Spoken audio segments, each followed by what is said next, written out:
Chapter 3. Now Moses was tending the flock of Jethro, his father-in-law, the priest of Midian. And he led the flock to the far side of the wilderness, and came to Horeb, the mountain of God. There the angel of the Lord appeared to him in flames of fire from within a bush. Moses saw that though the bush was on fire, it did not burn up. So Moses thought, I will go over and see this strange sight, why the bush does not burn up. When the Lord saw that he had gone over to look, God called to him from within the bush, Moses, Moses. And Moses said, Here I am. Do not come any closer. God said, Take off your sandals, for the place where you are standing is holy ground. Then he said, I am the God of your father, the God of Abraham, the God of Isaac, and the God of Jacob. At this, Moses hid his face because he was afraid to look at God. The Lord said, I have indeed seen the misery of my people in Egypt.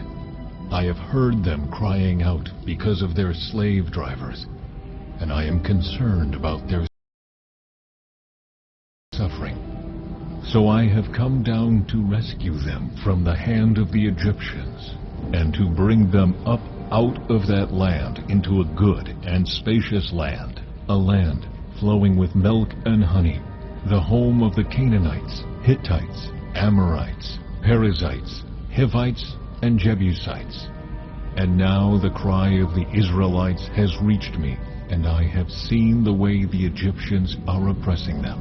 So now, go, I am sending you to Pharaoh, to bring my people, the Israelites, out of Egypt. But Moses said to God, Who am I that I should go to Pharaoh and bring the Israelites out of Egypt? And God said, I will be with you, and this will be the sign to you that it is I who have sent you. When you have brought the people out of Egypt, you will worship God on this mountain. Moses said to God, Suppose I go to the Israelites and say to them, The God of your fathers has sent me to you.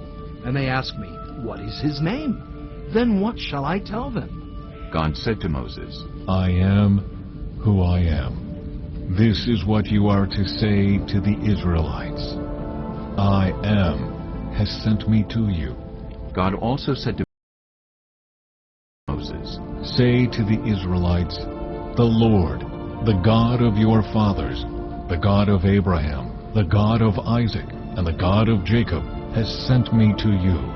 This is my name forever, the name you shall call me, from generation to generation.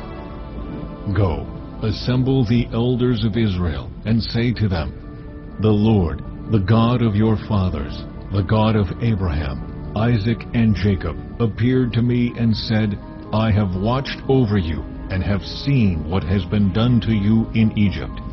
And I have promised to bring you up out of your misery in Egypt, into the land of the Canaanites, Hittites, Amorites, Perizzites, Hivites, and Jebusites, a land flowing with milk and honey. The elders of Israel will listen to you. Then you and the elders are to go to the king of Egypt and say to him, The Lord, the God of the Hebrews, has met with us. Let us take a 3-day journey into the wilderness to offer sacrifices to the Lord our God. But I know that the king of Egypt will not let you go unless a mighty hand compels him. So I will stretch out my hand and strike the Egyptians with all the wonders that I will perform among them. After that, he will let you go. And I will make the Egyptians favorably disposed toward this people, so that when you leave, you will not go empty-handed. Every woman is to ask her neighbor and any woman living in her house for articles of silver and gold, and for clothing, which you will put on your sons and daughters. And so you will plunder the Egyptians.